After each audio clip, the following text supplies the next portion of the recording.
Hey boys and girls, welcome back to New Stuff TV, the untechnical tech channel. I'm your host Antoine. Move your furniture around so you can make some room for this big ass TV from Hisense Richardson, because today we're gonna celebrate the launch. No, not the launch. They launched it at CES 2025. This is the release. That means you can buy this joint right now if you go to the website or wherever you can buy gigantic Hisense TV. So we're gonna be celebrating the release of this TV. Dude, it's freaking big. But first of all, let me give you a little bit of backstory, man.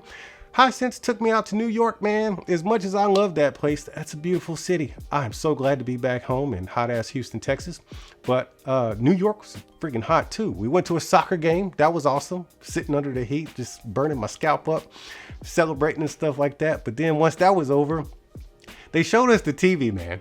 This thing, like 116 inches. I don't know if you guys grasp how big a 65-inch TV is. It's actually become somewhat the norm in society to have a nice 65-inch TV, and that can even be small to a lot of people. So 75 and 85 is kind of like becoming the new norm. And even Hisense says that ain't the new norm no more. We're doing 100-inch mini LED TVs. But then they was like, you know what? Let's go far. Let's go far and beyond the Call of Duty and introduce this RGB, yes, RGB mini LED TV at 116 inches. Yes, there will be more sizes to trickle down. Well, this is my assumption. Look, I'm putting it out there. This is my forecast. Next year's models, like this 2025 right here, 2026 and 2027 models of TVs will have this technology trickle down into smaller sizes, starting with probably the 65, 75, and 85 inch variants. And of course, the 100 inch variants of probably, you know, maybe the U7, U8, or maybe just, I don't know, but I expect this to trickle down into smaller sizes. But right now, all you got to choose from is a megadon of a TV, which is 116 inches. But let's just talk about how big that is, first of all, before we get knee deep into that technology and what the TV has to offer. Dude, 65 inches, I started there, right? That's a pretty good sized TV when you're standing close enough to it, but 116 inches. They had it in a conference room of a hotel, and a conference room of a hotel seems big enough. You be sitting all your board in there. Like everybody on staff goes in there to have a meeting, right? Dude, this TV commanded the entire room. They put it up on these tables and you had to shimmy on the sides of it to get to the back because it was like Debo up in the room, just hogging up all the space.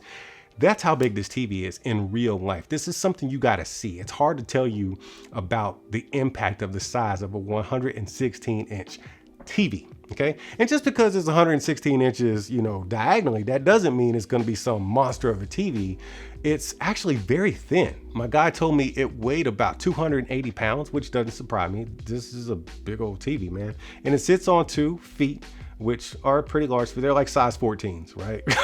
Size 14 feet just sitting there holding that joint up. And on the back of it, that's where you got your ports. You got all the stuff, man, that you would normally see in Hisense's premium and flagship TVs. I'm gonna go down the list and run down what's all on the back of that panel. So on the back side, you got 3 HDMI 2.1s, 1 USB Type-C display port on the side, actually, a LAN input, 2 USBs, one is gonna be USB 3.0, one is USB 2.0, an optical digital output, and then an aux output. The anti-glare coating, it looks like the exact same one I have on the U.A.T QG, and it's also very reminiscent of what I would see on a Sony Bravia 9, so it's got really good anti-reflection capability. But now let's go into some more of the experience of the TV. It comes with Google TV built in, and we all know what that is, right? With Google TV, you're gonna be able to watch literally everything as far as the type of content you watch, which means this is gonna support Dolby Vision, Dolby Vision IQ, Dolby Vision Gaming, HDR10, HDR10 Plus, HDR10 Plus Adaptive, and HLG. That's a lot of support for a lot of different stuff, which means this is going to be like your end-all be-all stop for your home entertainment. This thing's got a 6.2.2 multi-channel Cinestage X surround sound system. Man, it kind of thumps is really what I'm saying. You're getting Dolby Atmos out of the TV. You got speakers on the bottom, the top, the sides, and you got dual subwoofers on the back. And it's got little passive radiators. There's like 2 sets of passive radiators on the back. So if you're kind of putting this thing up against the wall and you're not using a sound system to it, like a dedicated soundbar or AVR or something hooked up to it, it's gonna bounce that off the walls and give you that extra thump that you're looking for until you get a proper sound system hook up to this thing. But in the way of sound system, I'm gonna go ahead and recommend you get one because you're already dropping $29.99 on this TV. Yeah, I finally said it. The price tag is 30 G's. Okay, so if you're the kind of guy or girl that wants to drop 30 G's on this 116 inches of brand new technology, you need to go ahead and fork out a few more dollars so you can get a proper sound system to go with this giant TV. So I've been throwing around this term RGB mini LED TV quite a bit, man. So what makes that different or any more special than your average mini LED or even OLED TV? Well, the first thing is 8,000 nits. That's stupid. That's like the power of the sun sitting on your TV stand blaring at your face. But there's a lot of control and responsibility that goes along with that 8,000 nits. So I'm just gonna go ahead and read exactly what Hisense has to say about that.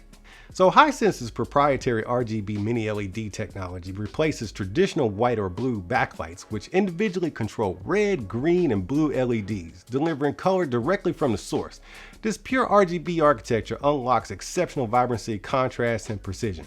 That's what Hisense had to say about that. But in my terms, dude, the TV looks freaking fantastic. We're talking like control over colors like no other TV can do.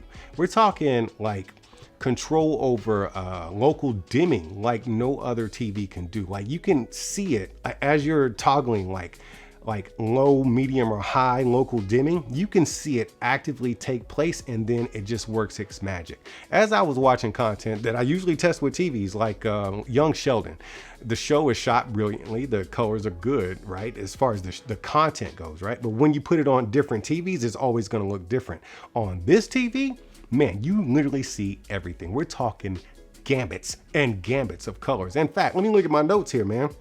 You got, dude, okay, I knew it. RGB local dimming technology reaches 95% of the BT 2020 color space. Dude, that's all the colors. That's it. That's all the colors. We're talking individual control over all the colors. So we're talking dynamic range out the wazoo. That is nuts what this TV is capable of. And the process, all that is a lot, like I said, it's a lot of responsibility and processing, because not only do you have the mini LEDs, you also got 3 RGB lights in there. So that means Hisense had to create their HiView AI Engine X chipset, which is responsible for all of this processing in real time to control all this local dimming and colors and everything to bring you a spectacular picture. I got to spend upwards of 2 hours with it. I didn't get a chance to do any gaming though. I wish I would have like brought my PS5 or something, man. But as far as gaming goes, man, you got 165 hertz refresh rate. You also got Hisense's gaming hub, which I like a lot, which we've talked about in the U7 and the U8, stuff like that. So all that gaming stuff is there. The AMD FreeSync, that's all there. So as far as a gaming experience, dude, imagine gaming with that level of brightness, control, and color with that high of a refresh rate. It's a Hisense. Can we talk about getting one of those TVs over here to demo? I got a lot of furniture in this room, but I can move some stuff around, man. I can just kind of spread some stuff out. Who needs a couch? You know, I'll just get me one of them fold out, little fold out beach chairs and put it here. That way the TV can actually have its own space up here, and we could just talk more about this TV, man. I would love to experience what that is like in your living room, because now we're talking, we have not encroached on projector space. We have invaded projector space and basically took over at this price, or at the price and as far as the size. So, there are lots of cinema projectors that do cost upwards of $30,000 for the in-home experience. And now we have a TV, which you can watch this with the lights on in ambient light. You don't have to have a complete blacked out room for a full cinema experience. Dude, you could just have your whole thing going, your whole house lit up and going when you got this 8,000 nits of full color gambit because of RGB mini LED technology. That is sick. Like that literally changes everything. So hopefully, yeah, 116 is awesome. I'd love to experience that. But hopefully this technology does trickle down into smaller sizes. And of course, hopefully that price tag goes down so lots of people can enjoy this technology. This is definitely moving TV technology forward. And I'm here for it all day because that looked amazing. And I got to experience it again. Like, how you sometimes see something or experience something and it's hard for you to go back. You know what I'm saying? Like, I'm changed forever. Thanks, Hisense. You've kind of ruined me at this point. Appreciate that, man. Either way, I'm no expert on this kind of stuff, but what I do know is it's time for me to start, I don't know, doing more videos, or I don't know, start up like some kind of account where I can take pictures of my feet and make more money so I can afford this 116-inch RGB mini LED TV and have one in my house. That is sick. Y'all keep being good to each other, and I'll see you when I see you.